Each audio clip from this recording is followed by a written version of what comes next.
these lights. I just want to tell one cursory. While traveling, I prepare some this thing. A cursory story of Indian. Cursory means very superficial because I have no time to read it and talk to you. Whatever I wrote, but now I have no time to again go through this. But just a cursory, very superficial story of Indian economy. Few chapters I like to talk to you. I just say if you want to understand the economy, you just see the history of the economy or background of Indian economy, how it happened. Before British came to India, the Indian economy was basically rural and it was self-sufficient or it was independent. You understand two words I am using. One, it was a rural economy. Maximum people used to live in rural. Even today, maybe 65%, 70%, but that time it was almost 99%. 90% people used to live in rural India. And second thing, independent economy. This independent word is very important. You know what is the meaning of independent? That means within the, pardon? Yeah? You're telling something? Huh? Exactly. Not depending on anybody. That village can take care of itself. One person will grow rice, another person may grow pulses, another person may have masala, another person will be doing the weaving the clothes, okay, clothes, another person will make shoes, okay, some cobbler will make shoe, so like that, and then this rice you give some to him and get the cloth. This cloth man will give it to, and he will take some rice to eat, okay. Then some rice you give to and get the shoe also, okay. So everything was independent, barter system. Economy was independent. You don't have to go anywhere. Economy was very independent. It's clear. That is how, before British came, this was the pattern of Indian economy. And independent economy, say Indus Valley civilization, maybe yes, we have heard that that time there was a foreign trade also. But then within that foreign trade, out of greed, that no, we want to earn more. That's different. But you can sufficiently, independently, you can live within your area. Okay. But after the British came, what they did, they wanted to make India as a supplier of raw materials and consumer of finished goods. From here, cotton, the villager who is to weave the clothes and give to the inside the village itself, that not to be weaved here, not to be woven here, that cotton should be sent to England, Manchester. From there, finished cloth will be made. That cloth will come here, you have to buy it here. This is how independence of the economy was broken. And as a result, there was a low growth in per capita income in output. There is no output. You are only supplying the material, taking some money, not much of growth. This is how they converted into. And on the eve of independence, the agriculture was in a very bad shape. They used to squeeze maximum income, rent from zamindari system. It used to be given to zamindars. They have to draw more income from the farmers and they have to give to their bosses and they have to return with them also. Then decline in agricultural productivity, because there is, why to encourage that you have a good investment, you have fertilizer, you have machines, there is no need. You only give me every year this much of income, that's all. You do whatever way you want. So there was no productivity, no growth in productivity. And next thing what happened, there is a shift to commercial crops. Understand? Commercial, like rice and not like this. Commercial cotton, where you will get more money. So they started shifting to the commercial crops. Clear? That is how after the British came, this agriculture, and this is what industries. You can see this, all the handicraft in this thing declined. There was massive unemployment because of that. And we had to send all the materials to Britain. And some textile mills and jute mills came up here in India, very selected areas. And some steel industries also came up in the later. But most of the industries were, and railways also came up. The railway, the purpose was different. I'll show you next. The bringing of the railway was for their own advantage. They wanted to transport this raw material. They want to transport the troops to control this Indian, any revolts or any problems. That is how they brought the railway here, invested in that. Foreign trade also, same thing. We had a lot of the change in the structural changes in the foreign trade. And as a result, again, all the raw material used to go outside and finished goods used to come here. After the opening of Suez Canal, the Britain has a lot of advantage because their distance came down heavily, expenses came heavily down, and they used all the things for making more profit. Demographic, if you see, 1881 there was census. In that census, India's literacy rate was only 16% for males and 7% for females. Okay. Then inadequate public health facilities. There are no public health facilities, no hospitals, nothing. Water and airborne diseases were many, and infant mortality was 218 out of 1,000. Today it is 63. I think it has come down this year. If you see, figure is still less. And life expectancy was only 32 years. Now it is 63 or more. Many people used to die at young age. This was the demographic condition. And occupation also, agriculture 70 to 75%, service sector 15-20, manufacturing 10, industry 10%. That's all. And very limited places like Madras, Bombay, Bengal Presidency, where there was the service and this thing. Other places the service sector was zero. Okay. Infrastructure also, as I told you, railway, they did it on the ports, and all the thing was from their strategic advantage only they did it. Now when country became independent, then first thing was that what is to be done when it is in such a bad condition, the economy, what is to be done? So first thing was to decide the type of economy. Type of the economy, understood? What is the type of economy? What type of economy we should adopt? We should have capitalist country, economy, or socialist, or mixed. What type we should have? Okay, so that is what to be decided. That was to be decided. Now I will tell you what is this year important, 1776. One is from history point of view, political history point of view, another from economics point of view. Can anybody say me? Tell me. 1776. What is there? American? Yeah. Yes, American. So it went on for 7 years. What do you want to say? Yeah, in July, America became independent. In the War of Independence, America got independence. Few states got independence, and July 1776. Okay, good. This is political or historical. From economics point of view, can anybody say what was important in 1776?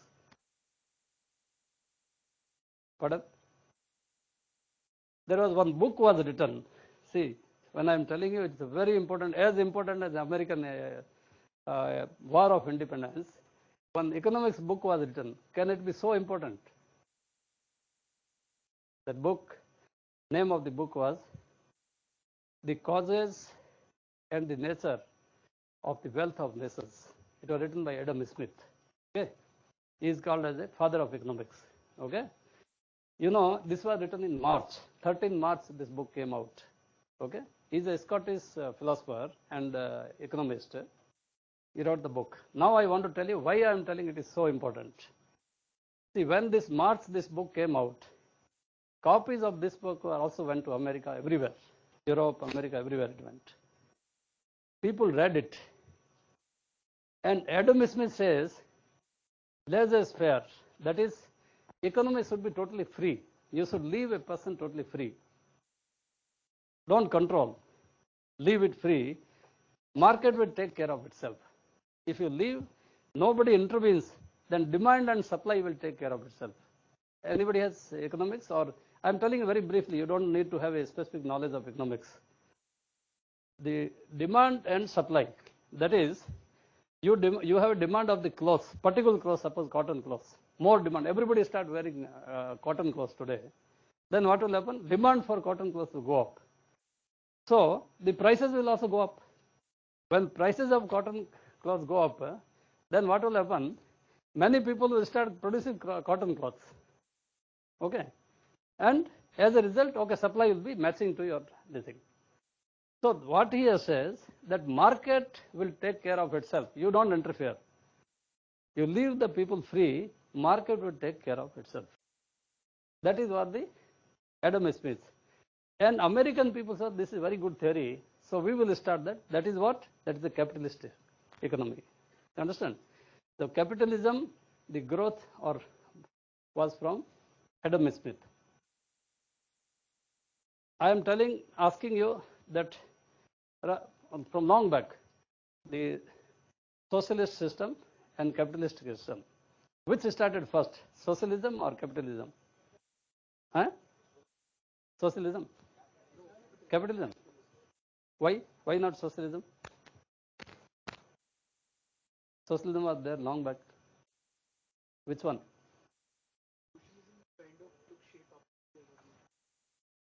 Yeah, good. So see what happens. The socialism was reaction to the capitalism actually. So what happened is when Adam Smith wrote this book, the American people were the first to start capitalism. They said we will have a free economy. They took the book. It's March and July after their independence. They wanted to have like India after independence. We wanted to have economic system. So they also wanted to have their economic system. They say we will have free economy, capitalism economy. Okay. So they were influenced by Adam Smith. They started capitalism, and till now it goes on. America is the symbol of capitalism. I don't say success of capitalism, but then capitalism. Some people call it success, some people call it failure. It's their views. Okay. So 1776, I take it that way. So what happened in India also, what we did that neither capitalism and, yes, sorry, coming back to the same this thing, that when the capitalism was going on, that is the time when German philosopher Karl Marx, he wrote that book, 1818 to 1888. I think his life was like that. In that, when he wrote this Capital, Das Kapital, he, in a very scientific way, he explained how the labor is being exploited by capitalist people. This book became very popular. And first to adopt this was Russia in 1917, after the revolution. The first to adopt was Russia. So this, sit down.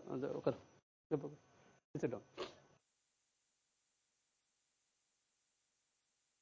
So this, and 1949, China adopted that, but China adopted in more crude form, more pure form rather, communist.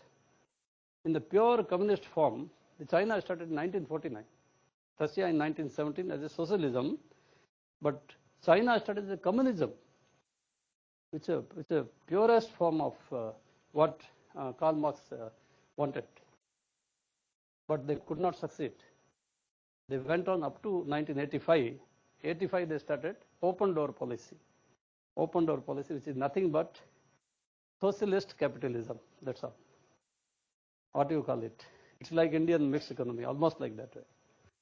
They could not, it is not possible for communism to grow and succeed for a longer time. Socialism, yes, to some extent with the support of the powerful center, but not the communism. It can't succeed. There is no incentive to work. It failed. Now, so this was foreseen by our leaders well in advance. They say we'll have mixed economy. So it's a form of capitalism, form of communism or socialism. And you can see industrial policy, that is 1948. In this, these are the four features of that. Exclusive state monopoly, in which areas we will have exclusive state monopoly. Only government will produce these things. Next is state monopoly for new units, any new units. But old units, they can continue in private. And state regulation, that is private people can have, but license and this thing to be given by state. And fourth is unregulated private enterprise, any private person. These are the four sectors they started. This was the typical example of a mixed economy. And then came the planning, how to grow. Planning commission, which is now Niti Aayog, 5 years plans. I don't know. After the 12th plan, we don't hear anything of the 13th plan. So planning era has gone, I think. The goals of the 5-year plans were there. First was the growth. Why the plans to be there, planning to be there? First thing, to bring growth. Okay, what is growth? Anything which grows. Okay, suppose the production of dairy milk was suppose 100 liters per day. Next week it has gone to 110. So there is a growth of 10%. Okay, that is how. It's a quantity. Okay, it's a growth increase. If it is a positive increase, and it's a quantity, not quality. Okay. So what is the growth? In what growth we want it? So he said GDP or national income or per capita income. So we want to tell you about the national income. How you calculate the growth. Shall I tell you a little bit? It's a little technical, no problem. You have to understand, questions will be asked from this, so you can't escape it. No escape route for this. It's a very important chapter. Income is. These are the national income can be calculated from 4 different ways. One is GDP, NDP, GNP, and NNP. Is it okay? Right. I will tell you about what is GDP. GDP is gross domestic product. Okay. I am writing separately gross domestic product. Why gross? All. What all you have produced, the total of that. That is the gross. That's the total. You can say total domestic product also you can say instead of saying gross. You can say total also. Domestic, why? Pardon? Yes. Domestic means inside the country. You see, you remember this word domestic. There's a very important meaning in this. Later on you will realize. Domestic means within the periphery of the country. Domestic. Product. Product means what product? In economics, we always call goods and services. We don't say goods. Goods and services. Because services are more important today than goods. Okay. So goods and services. I am teaching here. By teaching, I get salary. So this I am producing the services. So like that, the goods and services. So total value of all the goods and services produced within the periphery of the country. Is it clear? That value is called GDP. If you add up together, it becomes GDP. Is it clear? Next is NDP. Please remember these 4 concepts. Your concept will be very clear in economics hereafter. If you are not remembering now, you are not understanding now, then it will be difficult for you to cope with economics. Is it clear, GDP? It may not be clear now, but after you read the last point, it will become more clear for you. Okay. Next is NDP. See, I will tell you, when you are doing production of some activities, you have to use some machines, some buildings, everything. In that, always there will be some depreciation. You know, depreciation, because machine get worn out. Life of every machine will be there. Some limited, like 10 years, some machine 50 years, some 20 years, like that. Similarly, buildings also, this building is there. It may have 100 years life. Okay. Even 100, you can't say that it is unlimited period. 10,000 years building cannot survive. So 100 years means that every year, 1/100th of this is depreciation. You have to deduct from this.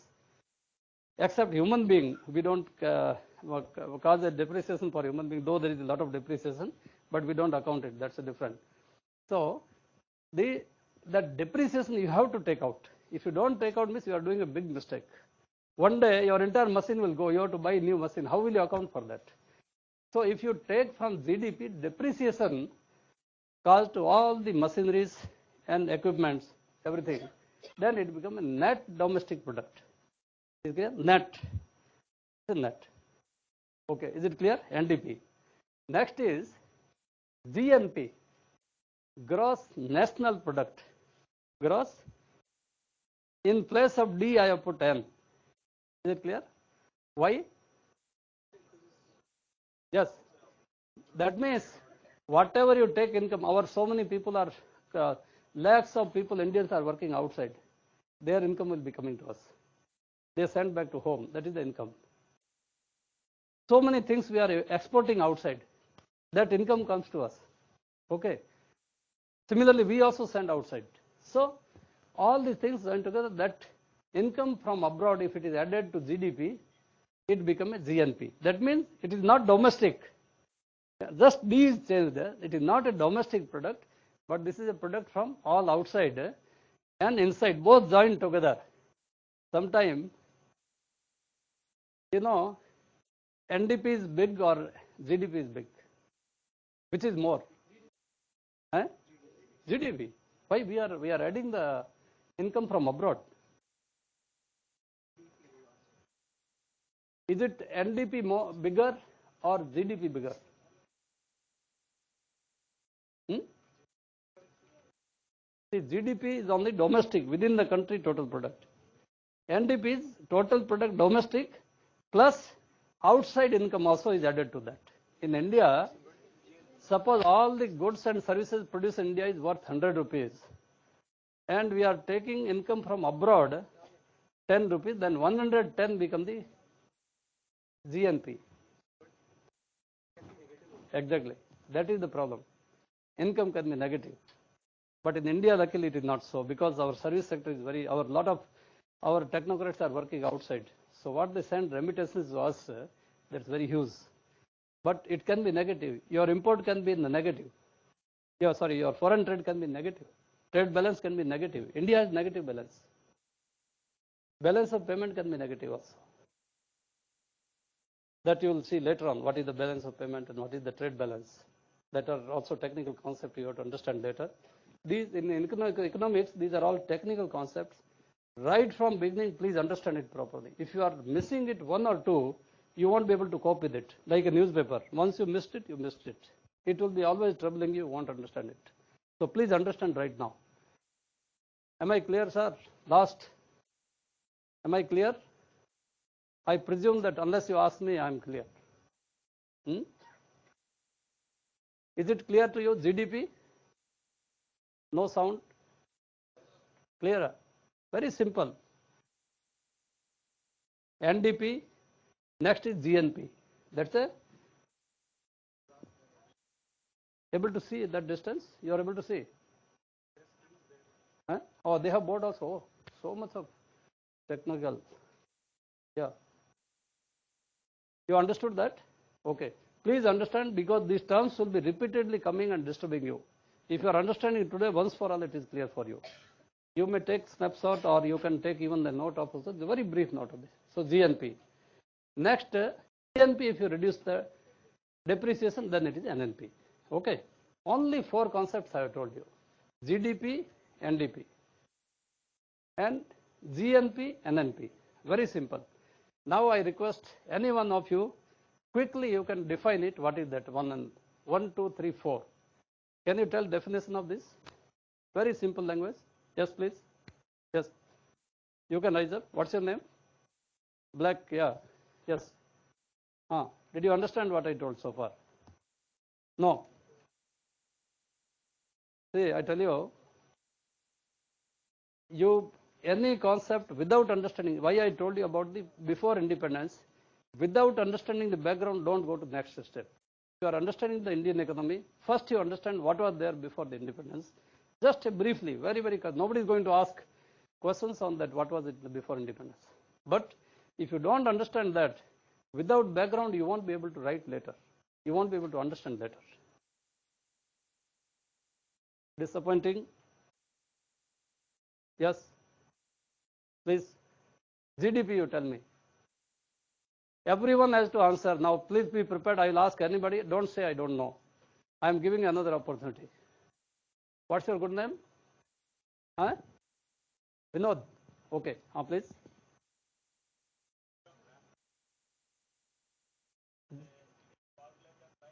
No, don't say national income. That is very dangerous.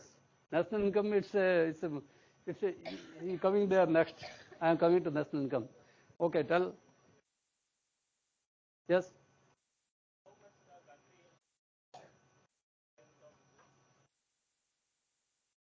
Why don't you say very simple that GDP is the total value of all the goods and services produced within the country. That's a very simple thing. Say GDP is the, please understand, Vinod, you are understanding? Now you have to ask, please get up. See, in police, we always tell name is he has to get up. See, this is all our way of functioning. So when now you understand and you have to tell it. Whoever is not understanding, please, I want to interact only with those people who are, this is my duty is to only to make them understand who find difficult to understand. Anybody else who has not understand, very sincerely, honestly, please raise your hands. Who have not understood the concept. It's a technical, you are not understood? Very good. Please rise up. Please rise up. Get up. You also get up. You also get up. Easy for me to locate. Please get up. No problem. No. Please don't feel bad. If you are hesitating and shying away certain thing, you will never learn anything. Please feel bold. You understand, because it's not cup of tea for everybody. It's economics. You may not be economics student. What's your subject? What's your subject? Anthropology. Yours? Yours? Yours? Why I ask you? Because I can easily understand none of you are from economics. And it's correct. My presumptions are correct. Now, I'm happy that you are very sincere in telling that you are not understand. That is how you should be. Okay? Now, okay, please tell. Now I told you, now repeat it. What's your name? Yes, please repeat. Understand, all of you, please understand clearly. Yes. What is GDP? GDP is goods and service produced in the country. Total amount of gross. Total value of all the goods and services produced in a country. It's simple. See, total, it has to be total value of all the goods and not one or two goods. All the goods and services, if you make a total, it's the GDP. Is it clear? I'm sure Vinod will be able to answer now. Tell me. Very good. Total number of goods that are produced within the country. I mean, every goods that are manufactured inside our country. Repeat. The total number of goods. No, number word, don't use it. It's very dangerous. That's the problem in economics. See, now I understand. I thought that I have very little material. How I will take your 1.5 hours. Now I understand. I can teach you 12 hours. With this material, I can teach you. I take class for the police officers. When I am coming here, I got the call from National Police Academy, Hyderabad. I had to go on 21st to take classes for the IPS officers there, probationers. And last month, I took class for the senior officers there in Hyderabad, National Police Academy, for ADG and IG rank officers. So when I start talking, I talk for 10 hours. In 1030 sub-inspector, I took class in Vandalur, our academy. We have a big auditorium. 1030 sub-inspector. I started class at morning 10 o'clock and I completed at evenings 5:30. Okay. So I don't I need any break or this thing. God has been kind with me. I can be talking and I love talking also. But then at the same time, I want the audience. I always look at the faces. If they are not in tune with me, then I like to make them in tune with me. Please tell number. Don't use the word number. How many? Suppose 10 goods are produced. Can you say 10? It cannot be told like that. Tell again. Understand. Every one of you should understand. Please be prepared to answer. Yes. Total goods. No. Okay. You tell now. Can you tell? In a? Very good. Why you are so afraid of talking when you are telling correct answer? Why fear? Take out the fear from your mind. He told very correctly. What was the difference between what you told and he told? Huh? No, you forget that number now. Now what is to be told now?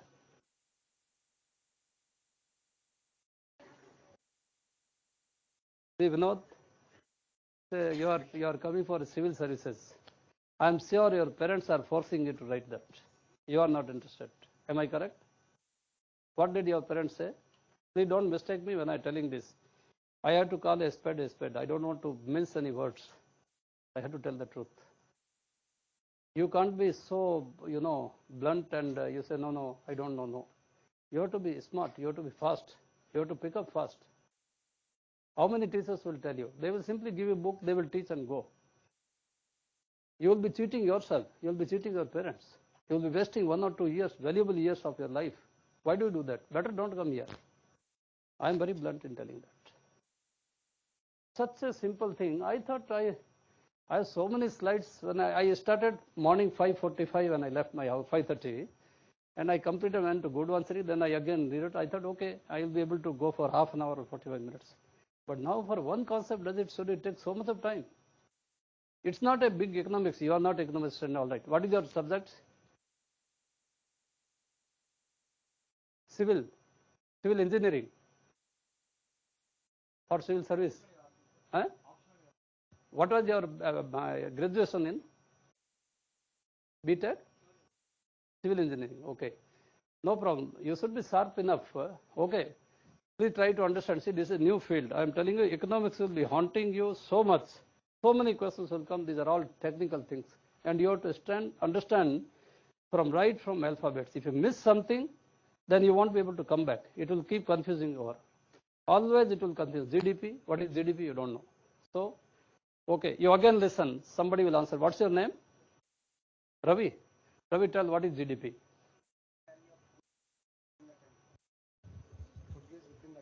Yes, now correct. Produce within the country. Repeat it now, and then give the mic to him. See, Ravi was not understanding. Very honestly, he got up that I don't know. And now he's telling the correct answer. Please tell now. The total value of an goods and service produced within the country. Yes, very correct. Total value of goods and services produced within the country. Please.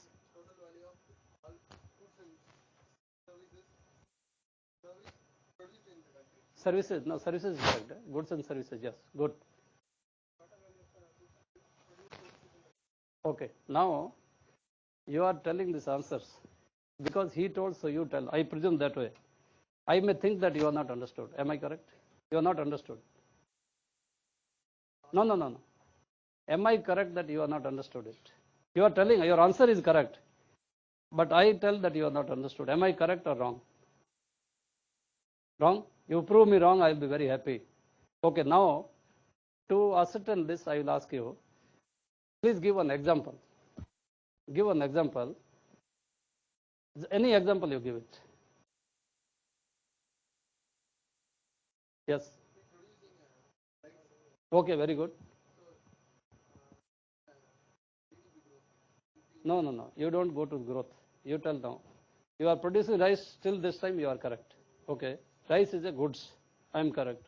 You are correct. Yes.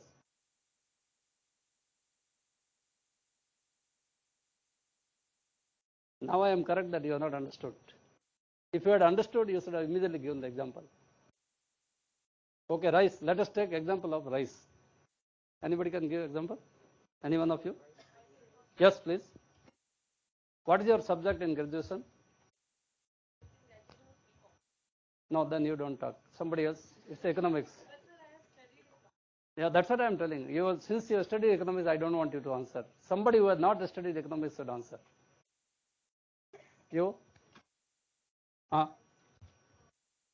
Rice, okay. Tell example of rice only. Please get up. Yes. The total production of rice within the Country, yeah. If example is rice means the GDP will be the total production of rice Yes. in the territory area. Total production is how? You will say 100 quintals or you will say the 1 lakh rupees value. What you will say in this? Value of total production. Yes, exactly. 1 lakh rupees. Suppose value is 1 lakh rupees, rice, that 1 lakh total goods. Then, suppose there are some teachers also working in that country. Yeah, services. Yes. So the total value of goods and services of the. No, no, no. Goods and services, that is the definition. Yeah. You tell the example now. Rice, you told, rice indicates goods. Okay, we'll say there is one economy in which only rice is produced, nothing else. Okay. So rice, it is 1 lakh rupees rice. And there are some teachers who are teaching there also. So Income. So salary of the teacher for that year. This we don't calculate in months. Okay. This GDP is always calculated in year. So in the year, suppose there are 2 teachers working, their salary is 2 lakhs rupees. So 1 lakh rupees wheat, rice is produced, 2 lakh rupees service is produced. Total how much? 3 lakhs. 3 lakhs. The 3 lakhs is the GDP. Take for example, in a closed economy, for example, there are only 2 things are available. Either rice is produced or teachers are teaching. There is nothing else, no other activity. So GDP will be how much? 3 lakhs rupees. Am I clear? This is what I wanted to tell. If you had understood, you would have told like this. Am I correct or not?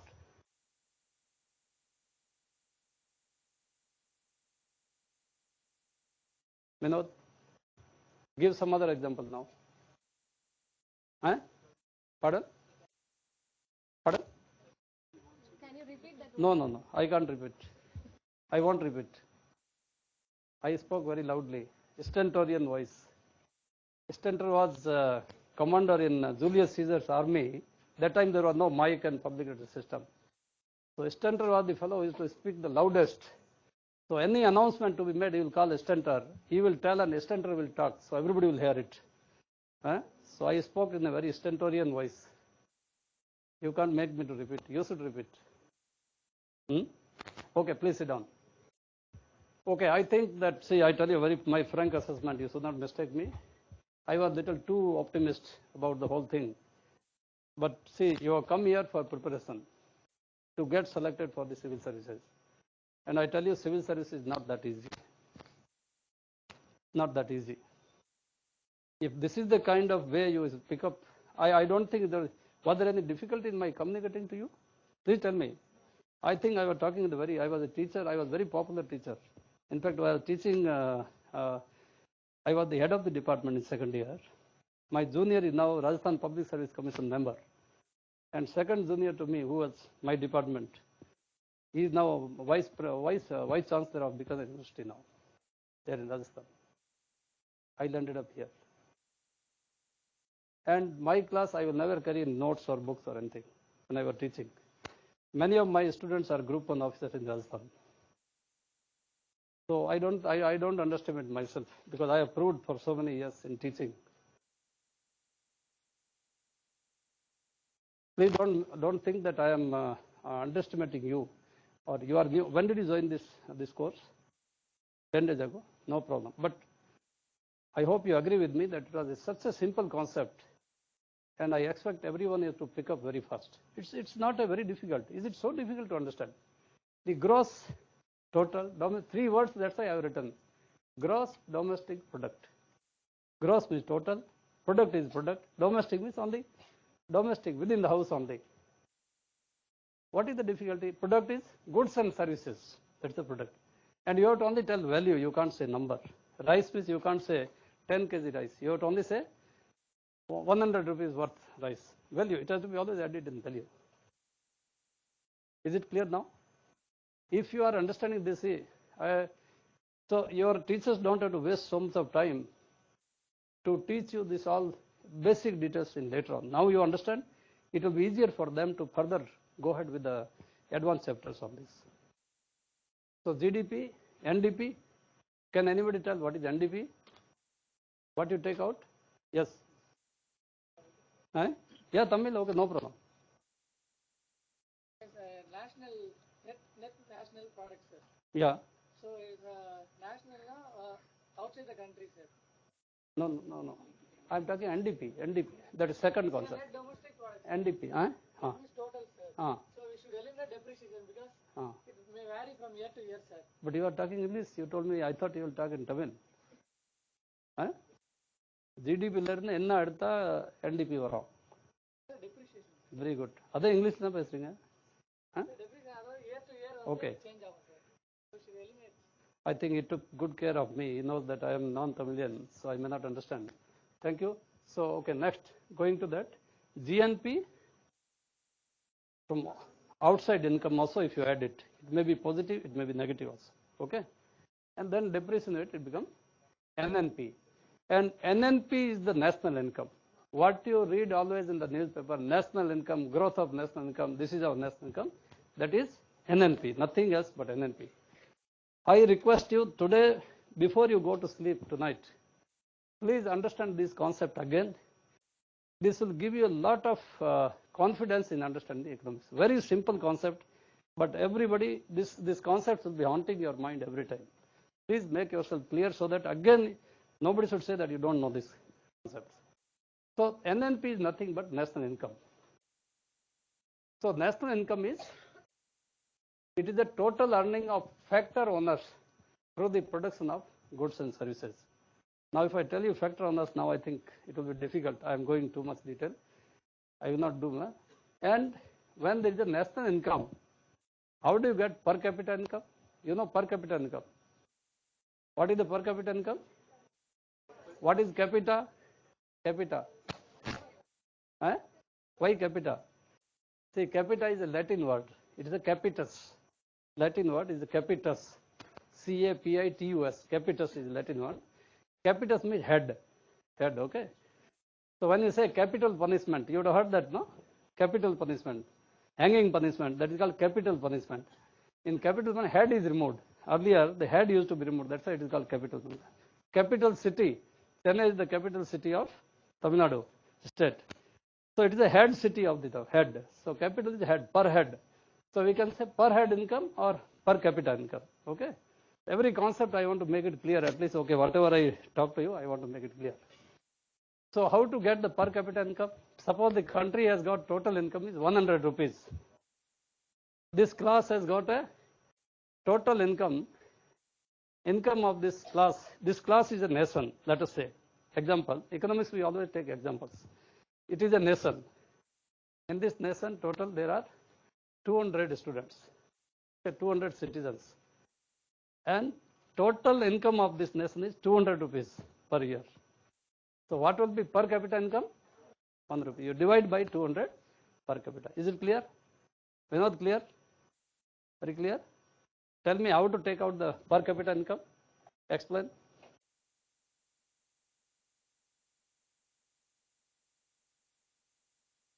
Okay. Sit down, please sit down. Okay. What happened to our friends here? Yes, Ravi? No. Okay. Right, I won't pinpoint anybody, but okay, whoever understand, please understand. I leave it to you. I will try to go slow, but beyond this, it's not possible to go slow. So total income, that is the national income. If you divide, like in India, if you see this economic survey and this India 18, in this, there is the national income, this one. I have taken this figure from here. This is you are seeing the figure. How much is this? Please read it. Just read it loudly. Last up figure on this one. On this one. How much is this? 150,83415. Yes, is correct. So this is the national income. In that 121 crore people, total people are 121 crores. Okay, in 11 census. So you divide that, it becomes 1,03,818. Correct figure? Okay, please. This is taken from this, not an example. It's authentic information. This is the per capita income of India. Clear? So that is how national income and per capita. This chart I request you to kindly take some photo, or you can write it and revise it before you go to sleep if you want to understand economics. Okay? Shall I wind up this or anything? Yes. Value of? No, please, value of? Okay. Depreciation for NDP and NNP, not necessary. It may be different because we have installed some machines abroad. Our Sri Lanka, some machines are installed there. That depreciation is also reduced from this in GNP, in NNP. But in GDP, those machines don't come. Only Indian machines which are working in India only, that will be coming. Okay. So it will be definitely different, not the same. Yes. Good. It's a good point. Any other thing? Yes. What is the appreciation? Supposing appreciation, you can say that land values may increase. How does it matter? Rent remains the same. We are only dealing in the land rent, not the value of the land. You understand? We are okay. Coming to the next, I will tell you the example there. Let's see these factors of production. Okay. When we are telling capital, we are only meaning that interest to be given to the capital. If the machine we buy today, definitely machine prices go up. You import some machine today, some machines the next year prices will be half of that. Because the technical development, that machine become obsolete. The machine, old machine. Now new technology has come. Nobody will buy that machine. So what? You are paying the same rent because you have made an agreement. You are paying the same rent. And sometimes that machine become more costly also. But rent remains the same because that is the agreement. So the labor, these are the 4 factors in the production. Please remember it. This is another very, very important very, very important concept in economics. If you want to understand economics, please come this side so that they will be able to see, or you sit down. Can you come this? Okay. Okay. So please remember what is the factors. The factor meaning you should understand carefully. The factor is labor, capital, entrepreneurship, and land. So for land, we give the rent. Suppose here, this, take for example, this. Here, if it's the land, whoever is the owner of the land, rent is paid. Even he is owner, he calculates the rent in that because he has paid the money and purchased the costly land. So that rent has to be calculated into that, whether he give to others or for himself. So rent. Land value will always increase, but rent, it's as per agreement. Whatever rent we are paying this year, next year 5% increase. It's all different terms and conditions. Profit, for entrepreneur, there will be profit. A man who produces after paying to wages, interest, rent, after that he makes some profit for himself. That's a profit for him, for taking the risk, for running the entrepreneur. And capital interest. Is it clear? So 4 factors. These factors, these are our payments we are making. Is it clear? Factors, please remember this word factors. The factors will be repeatedly coming this word in different context. Then don't tell you do not understand what is factors. Factors of production. Is it clear? It is not like the general language we use factors. This is a different factor technical word here. Now, national income at factor cost and market cost. This word will be coming many times. National income at factor cost and market cost. You know what is the factor cost? Yes. In the factory, when after paying to all the 4 factors, what is the cost of the, suppose you are producing this laptop, okay? In the factory, there are machines, there is a labor, there is an entrepreneur who take his profit also. All the thing after payment and rent also he paid. At that time, what is the cost of this laptop at the factory? Suppose cost is 50,000 rupees. Okay, it is in that the raw material this much will be cost, the interest will be this much, rent will be this much. For everything paid, it becomes 50,000. That time 50,000. Okay, but what happened? Can you buy it for 50,000 rupees? Why? No. Profit already included. Profit already included. The producers produce already. The factory produces profit is already. That is why I told you this is the profit. It is already included in that. When factory, when it is produced, it includes the profit also. But can you buy for this price? Pardon? Exact. Very good. That's the thing comes. The indirect taxes, not taxes, indirect taxes. Direct taxes, it is on what it is like income tax. It is levied on your income we pay. It's indirect, which is produced on the goods. Nowadays GST. So whatever. Indirect GST is also indirect tax. So taxes, you can even say taxes, no problem. But it is indirect taxes anyway. So taxes which is levied on this laptop, what will happen? That when it finally comes to the showroom, that time what will be the price?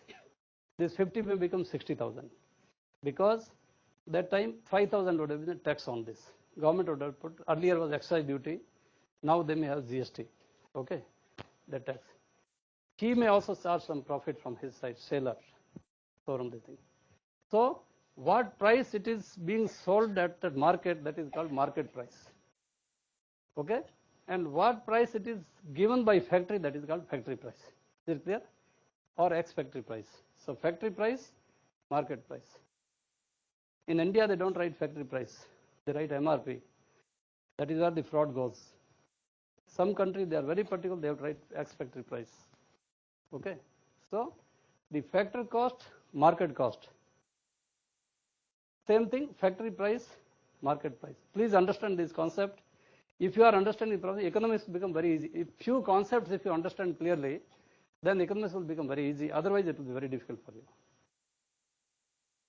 You told me somebody may ask on the video conference in other rooms also. Should I go there? Ange ponuma illati enge pesonga?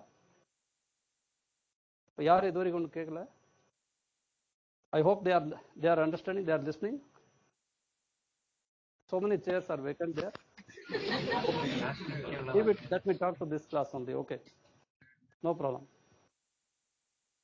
See, this is the example. If you are the one lesson for you, if you are preparing for the civil services, then please, from first day, what is to be understood, don't ignore it. 100 means 100, all the 100 things you understand that day itself. Tomorrow, 100 first thing which is coming, you should prepare that. Don't leave anything out of this. If you understand these concepts, that means the basic of economics is clear for you. Okay. Is it clear? Factor cost and market cost.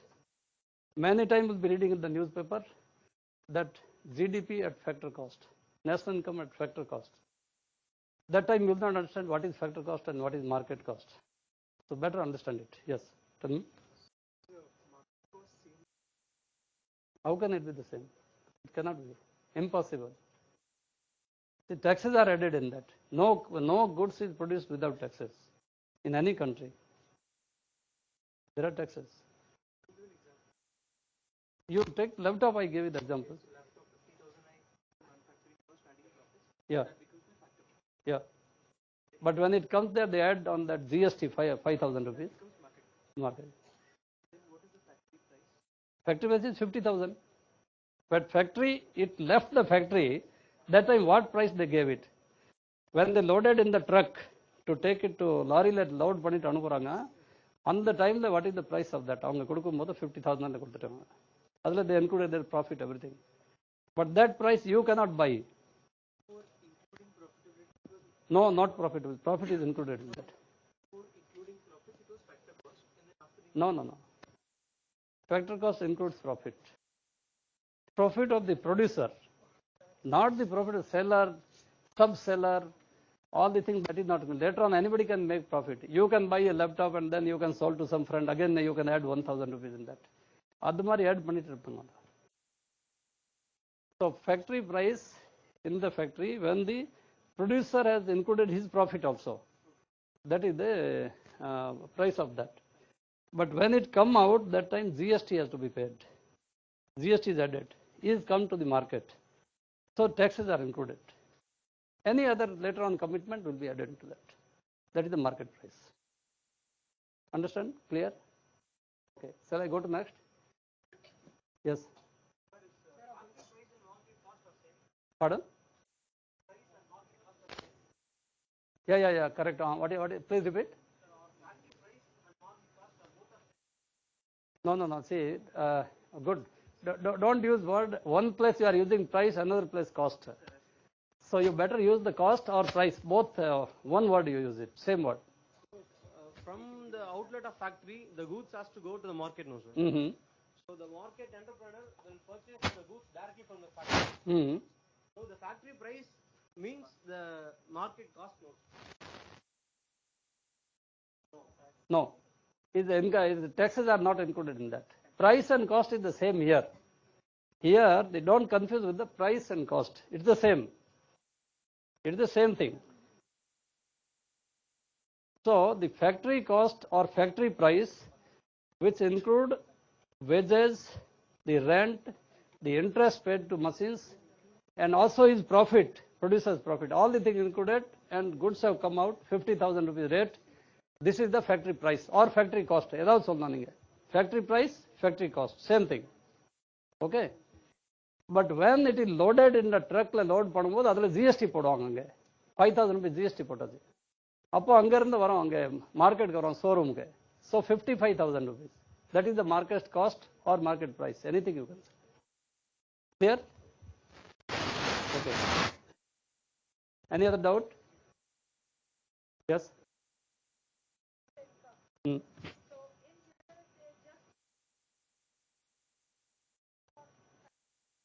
Yeah, generally, yes.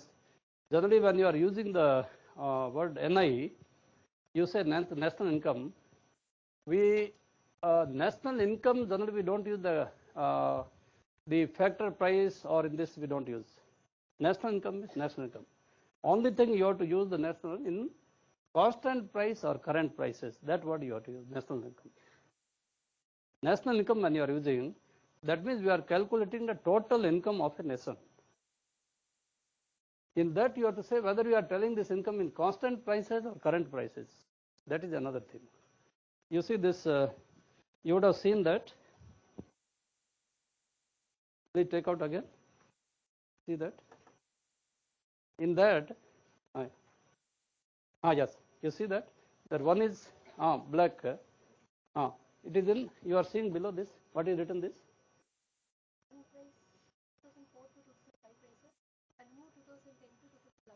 Then constant prices. Yeah, current, that is, when it says 2010-11, that is the constant prices. Okay, so that's why the two prices is shown in that. One is constant prices, one is current prices. So national income can be shown on constant prices and current prices. Now again, I like to tell you what is constant prices, what is current prices. Okay. What is constant prices, current prices? No, don't say demand. No, don't confuse. Please. Current prices. You are going to buy one bread outside. Its price is suppose 50 rupees today.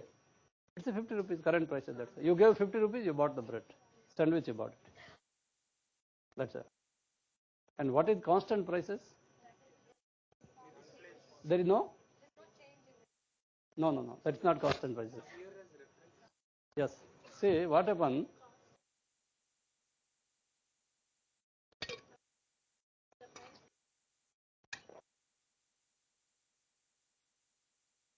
You are seeing this.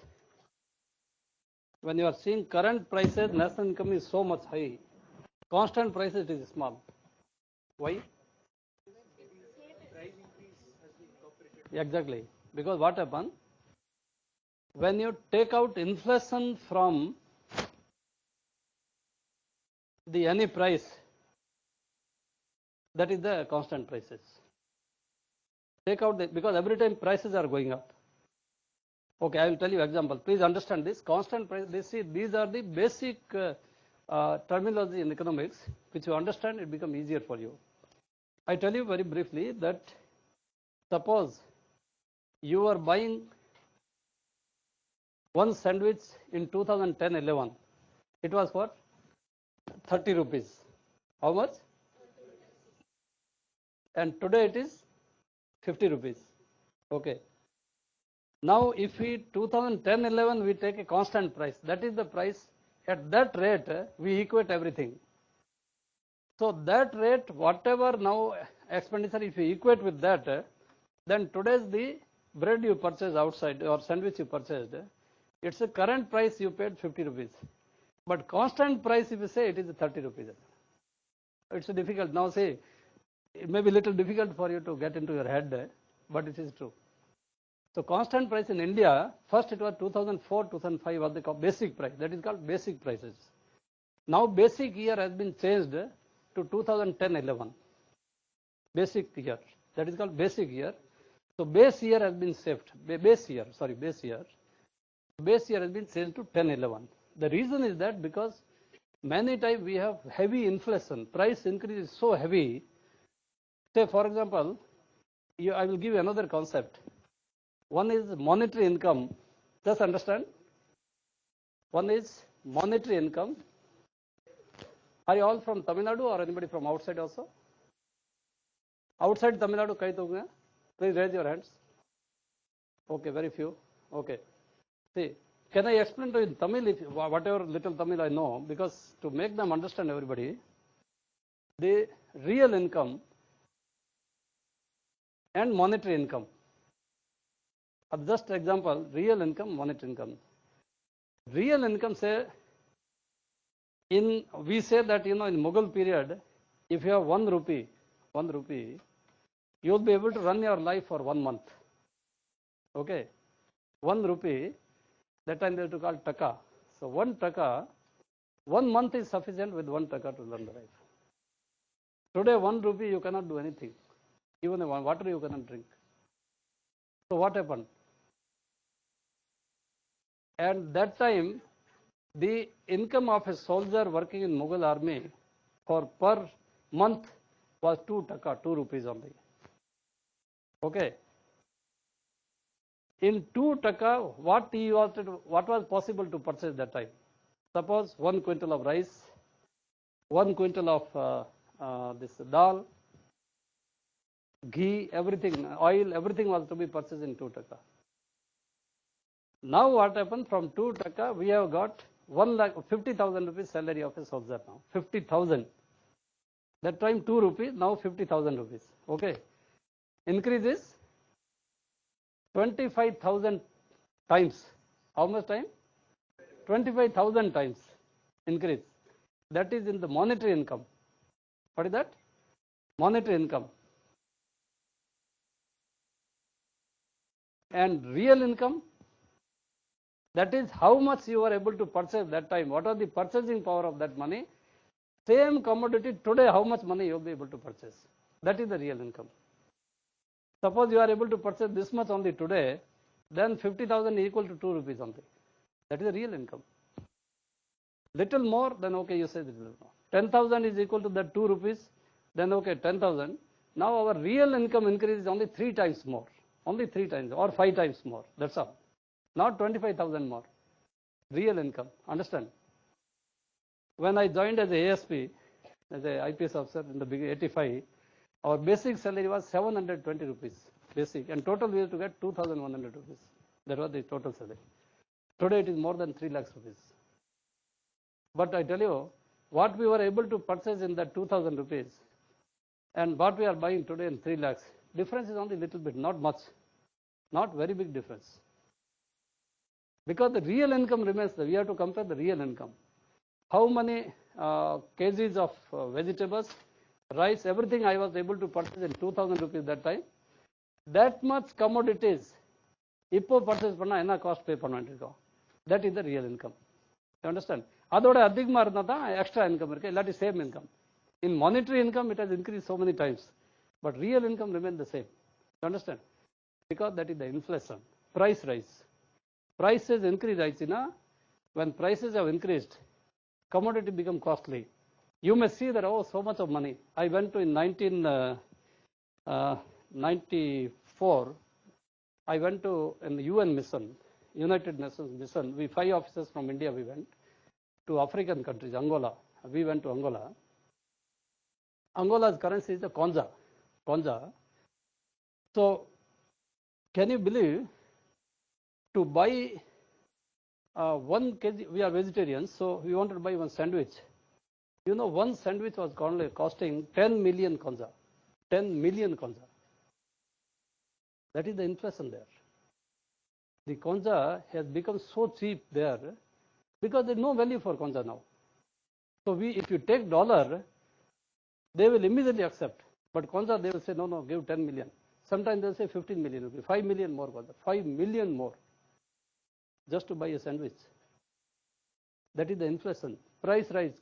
The value of the currency has gone down because there is a sectarian strife there. So many classes there. That is where we were deployed there. We had to drive our own Toyotas and we had to travel there. So what I'm telling, that the commodity prices go very high and the money price goes down. So if you see that the same day that people were telling us, sir, 10 years ago, just 100 konja was sufficient to buy dinner, lunch, everything for us. Now 100 million we pay to get 3 times food. That is the monetary, and what is the real? You understand the difference? So that 10 million konja, the real value is only 100 konja. That's the real. But monetary, you think that you are getting 10 million konja. Nothing, no value. So similar way, why this new series is there? To inflation, to effect of inflation, to subside, to remove that, alleviate that effect of inflation, we make a constant price. In that price, in 2011, 11-12, yeah, sorry, ours is 11-12. 11-12 price, what was we were getting, that price only we will compare now hereafter. That is the basic price or constant price. It is called constant price. So national income will be calculated at constant prices and the current prices also. Suddenly, suppose today, inflation goes up. Then central government will announce DA. You would have heard DA, DNS allowance to the government servants will be announced. That is according to how the inflation go up, prices go up. So just because prices went up, so you are given 5,000 rupees more per month. That doesn't mean that national income has increased by 5,000 rupees. No, it's only to compensate that inflation. You understand point? That is why these constant prices or the basic prices concept is there. Is it clear? Try to just understand this, read the newspapers, read some books, repeatedly these words will be coming, and then you will realize that this concept is important. Okay? Shall I go next? Any questions so far? Should I presume that you understood? Everyone?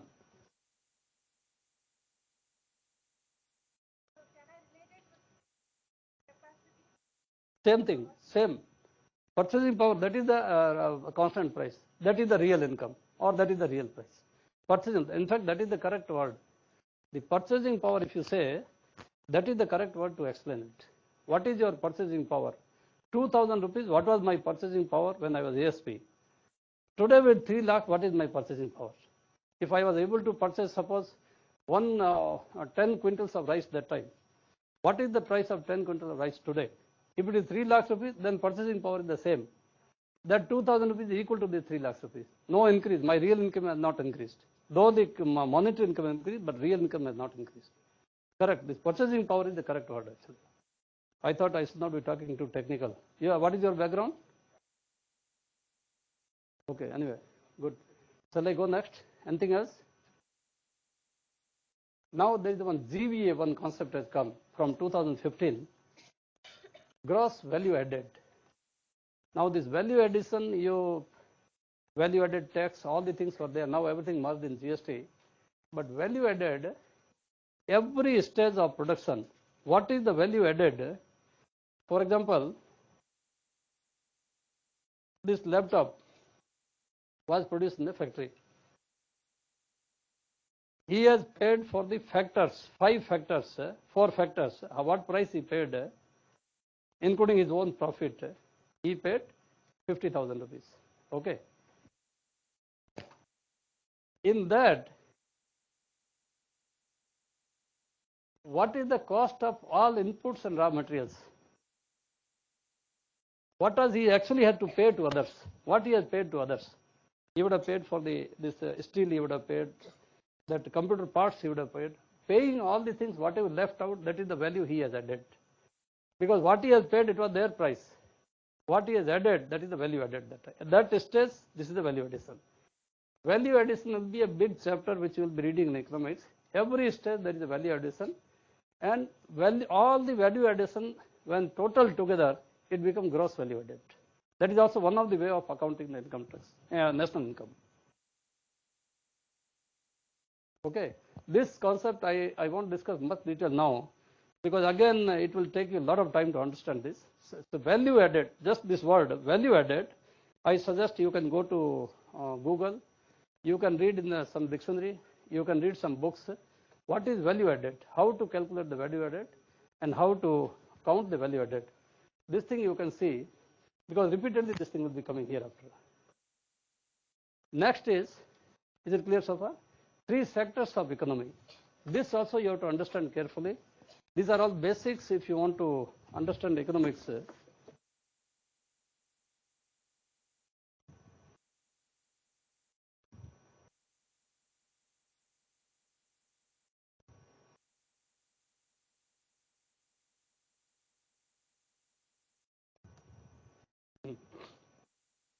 So these are the 3 sectors of economy you must remember. One is primary sector, secondary sector, tertiary sector, that is third sector.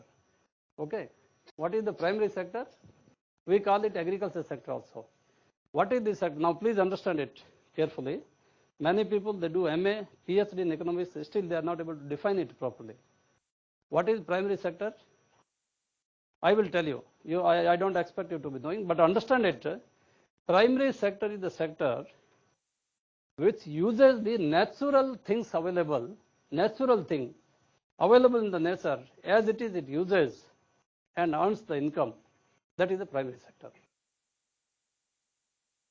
For example, fisheries.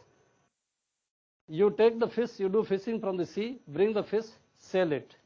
You have not done any production. What is available in nature, you have taken, sold it. Dairy. You milk the cows, that milk you sell it. From nature as it is, you have taken, you sell it. Forestry. You go to the forest, cutting the trees may be offense, but you can take some fruits. You may take some broken trees, you can sell it. anything from forestry. That is a primary sector. You may do mining. You may do mining. That is, when you are taking iron from the mine, iron you are taking, when you are taking iron from the mine, this is a primary sector. Understand?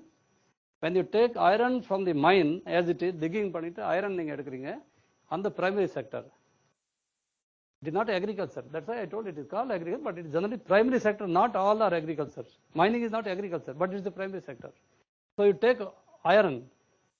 Anna, when you take iron and use it for making automobiles, இங்கே கொண்டு வந்துட்டு Sriperumbudur Hyundai factory நீங்க Hyundai car ready பண்றீங்க, that is the secondary sector. Because when you are taking a primary material available in the nature and then use it for the secondary purposes, next purposes. So when you are doing the mining, that iron, that is the primary sector. But the iron you do it everything in the factory, make it the seat and everything, make the chassis, all the things, and make this thing one lorry, or you take a jeep or car, automobile, that is a secondary sector. Taking the natural things and using it for further production, that is a secondary. Is it clear? Please understand it, because these things will be repeatedly coming in economics. And if your concepts are clear, you will be very clear in this. Is it clear?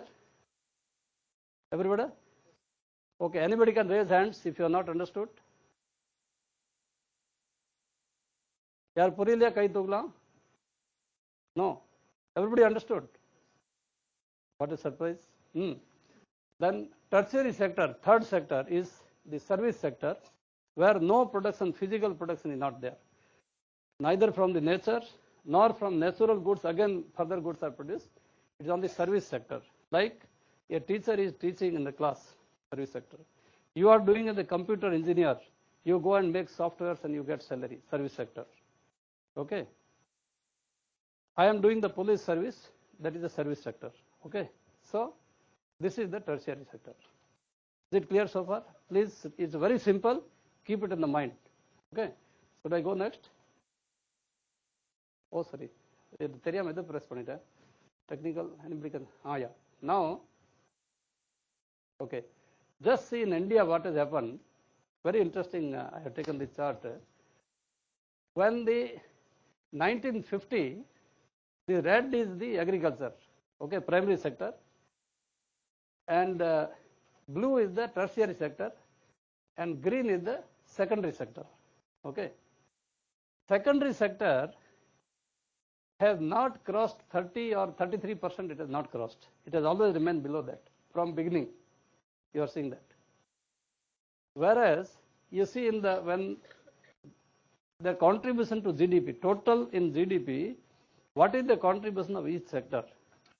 If you see that, in agriculture, which was around 53% at the time of independence, you see between 50 and 55, around 53%. So India was totally agrarian economy.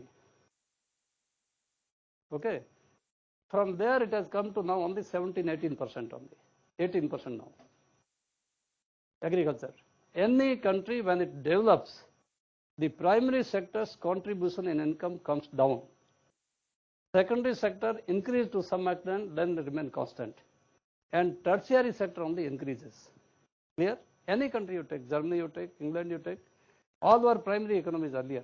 If you go 100 years before this, instead of 1950, you go to 1850, then agriculture will start from 90. Because there is no production, no factories, there is no service at all. So it will go around 85-90%. Slowly, when development takes place, the primary sector contribution in GDP will come down. Is it clear? And the tertiary sector will go up. So first economy becomes agriculture economy. Always in the beginning, it's agriculture economy or primary economy. Then what happens? Industrial economy. Then it becomes service economy. Clear? But in case of India, this has happened, what I told you, in all the countries in the same three phases have gone. Germany, England, everywhere. But in India, India has escaped the second phase. It is from first, it has directly come to third phase. You understand that? In Indian economy, it's a very typical economy. First, primary sector, it's a primary economy, agriculture economy, and after that, it suddenly goes to the service sector. Now, service sector, it is getting what it was getting at the time of independence. Now it is service sector. More than 50% income come from service sector. So Indian economy is a service economy now. Clear? But employment wise, it is different. Even now, 47% people are still employed in agriculture. But that doesn't mean that Indian economy is still agrarian economy. Income comes from there. Anything you want to ask me in this? Is it clear? Okay, so this is how structural changes in economy. We call it structural changes in the economy. Still time is there? 1:30 already. Okay. Now coming to what is development, growth and development we told you. First I talked about growth. So growth, all the things came. Now we're talking about development, growth and development. What is development? Development, yeah. Not necessary, not necessary. Some people may come down also. Hmm. Hmm? Increasing growth? Not necessary. Not necessary. Hmm? Yeah. See, growth is a quantitative, development is a qualitative. The life, quality of life, whether it has improved or deteriorated. So if it is improved, we say it is development is increasing. The growth is only, we say, national income. Earlier, when we were studying like you, there was no concept of development. We used to compare which country has got highest per capita income. That is the richest country. That is the most developed country. And which has low per capita income, that is the poor country, underdeveloped country or undeveloped country, whatever. That is we used to calculate. In 90s, this definition was changed. They said no, the income is not everything. A person can be very rich. He may commit crime. He may do illegal activities and take the income. Half of the time is spent in the jail. Can you say that it is a good? No. That's why the growth, the income, just showing a physical quantity itself is not sufficient. You have to see the quality of life. That's why what happened in Bhutan, one very small country you would have seen. In 1970s they started. They said we don't agree with this this income criteria. They started happiness index. Happiness index. There are 5 points in that. He said if happiness index is increasing means we are better now. If decreasing means we are worse. That's all. Whatever income they say, we don't concern about that. That's how Bhutan, such a small country, they started. No other country think of that type. And after that 1990, first time when paper was published, Pakistani economist Haq, he wrote one article on measuring the development. And later on it was further modified by our economist Amartya Sen. Both of them joined together. It has become one concept which is called SDI, Human Development Index. Okay, so you see that the now UNDP, United Nations Development Program, it uses 5 indexes to measure development. What is development? To measure that 5 development. They say now America is no more. Otherwise, per capita income of America is very high. But in this criteria, Norway is number 1 country. You know that Norway is the richest country now. Its per capita income is not that high, but in this index, Norway comes number 1.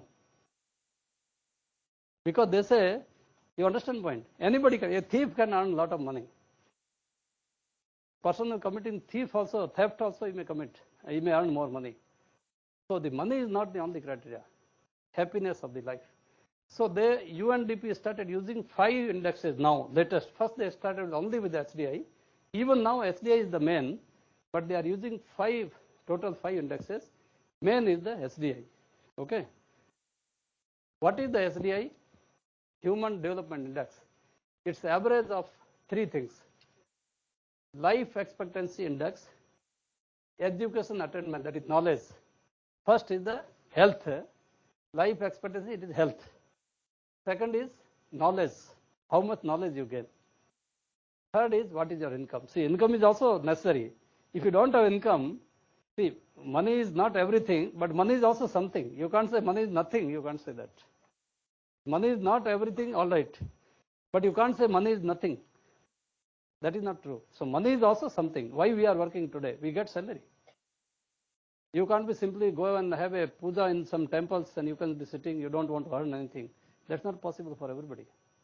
So money is also something. So income is also there. Even life expectancy, health also will be taken care if you have money. You can't go to better hospitals to get the treatment.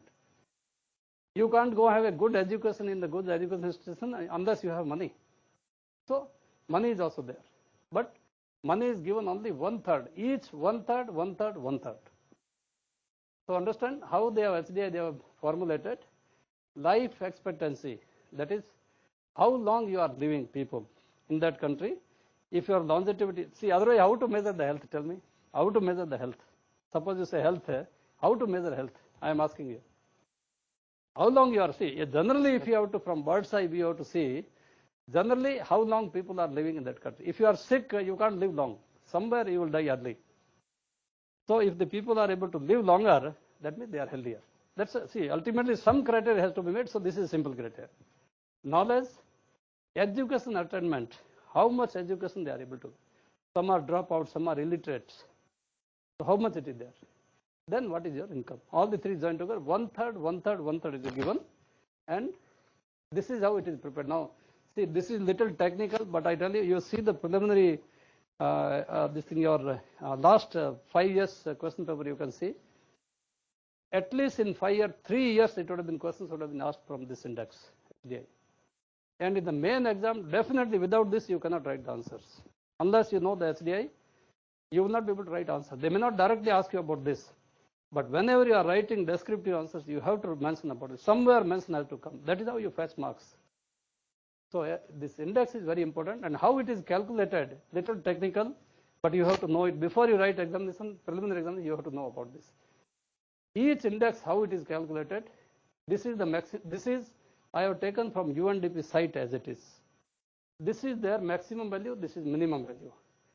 So suppose actual value. Suppose the maximum this age. The board, where to use the board? In the board use Pranama? No? Okay, leave it there, leave it. So just you write it yourself. Suppose your actual value, that is the life expectancy in India, suppose actual value is 60 years. 63, now actually 63 or 64 it is there. 62 years ago it was 63, I know. Now I don't know if there is change. 63. You write actual value. You are seeing that index, how to prepare. Each index, 63. Then minimum value, 25. 63 minus 25. Please write it. Divided by 85 minus 25. How much it comes?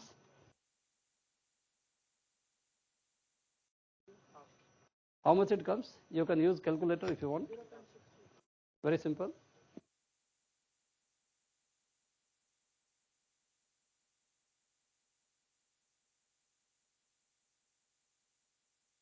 How much it came? Value? Index? How much? 0.6, no? 0.6, huh? Okay, 0.6. So that is 0.6. Like that, each one you calculate. Then all the three you add up and divide by 3. That is the HDI. Okay. For example, adult literacy rate is there. Adult literacy rate, suppose India, we have suppose 80% people are literate. Okay. So 80, please write. Next is 80 minus 0 divided by 80 minus 0. No, sorry, 100 minus 0. Sorry, 100 minus 0. 100 minus 0. 0.8. Okay, please add 0.8. 0.6 plus 0.8. Then, okay, leave it, that thing you leave it. You take GDP, $40,000 per annum. In India, it's only 1 lakh, you saw. So 1 lakh you convert to dollar, how much it comes? $60. How much it comes? 1,000 something 1,200. 1,000, no, not 2,000, no chance. 1,200, okay, you write 1,200. 1,200 minus 0, minus 100. 1,200 minus 100 divided by 40,000 minus 100. How much it comes? Please enjoy calculating this formula because you will understand everything about this and this will be very useful for you. How much it came value? Point.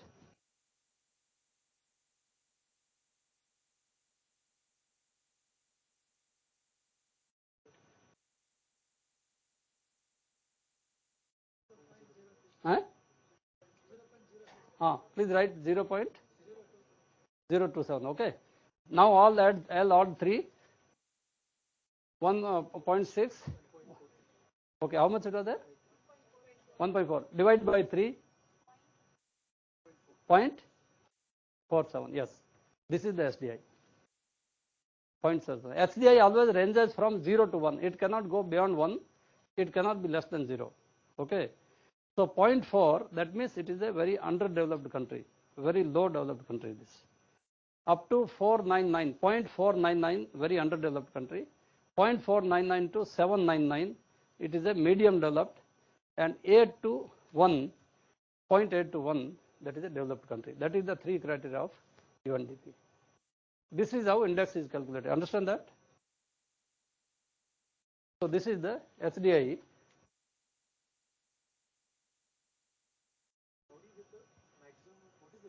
No, that is, they have given it. We cannot do anything in this. For calculation for India, for example. Yeah, India maximum is for every country, maximum remain the same. If we cannot change it, this is the UNDP has given this criteria. This figure we cannot change it. This table which is given, this is UNDP given figure. We can only put that actual value only we can put it. All other figures are given by UNDP. That is where the comparison. If somebody's income, Norway's per capita income, suppose it is more than 40,000 also, then they gain, they go higher. That is out. See, they have made some criteria, and this is applicable to every country. And there is no partition in that. There is no sort of partiality or anything in that. Anybody can reach that. Say, for example, Bangladesh, it has improved. India is far behind. Even it is behind Bangladesh, India. They improved. Is it clear? Understood? Everybody, I hope everybody calculated this. Okay. Next, India and SDI. So India is now, it was 130 in 2015. In 2016, it has again gone down to 131. Out of 188 country, India has again slipped to 131 country. Okay. It is far behind. And Norway, I told you, 0.949. Highest. Next is Australia. Next is Switzerland. Okay. This is what the calculations.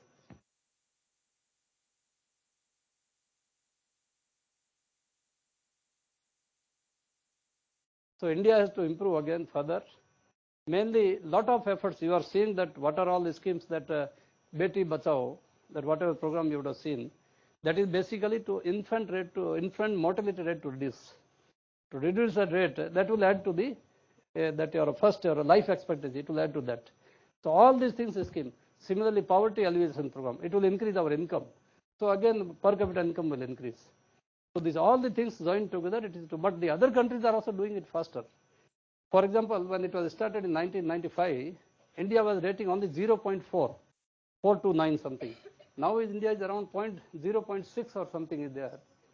How much is this? India? 0.624. Now India is 624. It was actually 437 or something was there. So it has improved 0.2, it's so high. But then other countries also have improved. Everybody want to improve.